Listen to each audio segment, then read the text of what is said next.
મિત્રો આજે તારીખ થઈ 27/12/2025 અને ખાસ 2 દિવસ પહેલાં એટલે કે 25/12/2025ના રોજ હળવદ તાલુકાના દીઘડીયા ગામની સીમ વિસ્તારમાં જે જંગલ આવેલું છે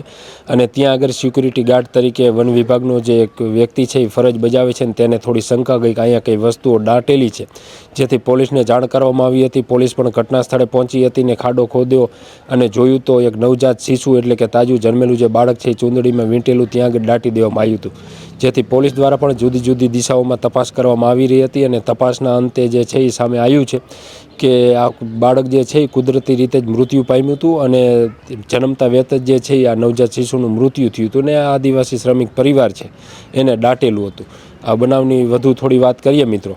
તો ગત તારીખ 17/12/2025ના રોજ હળવદ તાલુકાના દીઘડીયા ગામે જે જંગલ વિસ્તાર જે છે એની બાજુમાં જ એક વાડી છે ને વાડીમાં એમપીનો આદિવાસી પરિવાર જે છે એ મજૂરી કામ કરે છે। એ પરિવારને ત્યાં હળવદ સરકારી હોસ્પિટલમાં જ આ નવજાત શિશુ છે તેનો જન્મ થયો હતો અને જન્મતા વેત જ આજે નવજાત શિશુનું મૃત્યુ થયું હતું।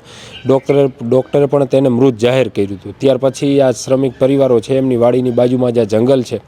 ત્યાં આગળ એમની જે કંઈ વિધિને થતું એ સંપૂર્ણ વિધિ કર્યા બાદ જે છે એ બાળકને ત્યાં આગળ દાટવામાં આવ્યું હતું।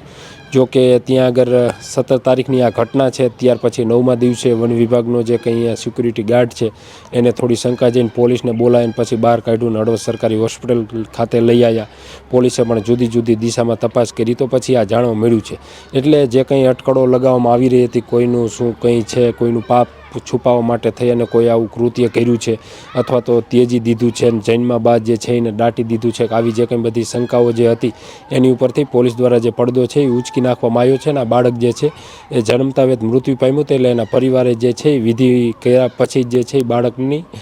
દફન વિધિ જે છે એ કરી હતી।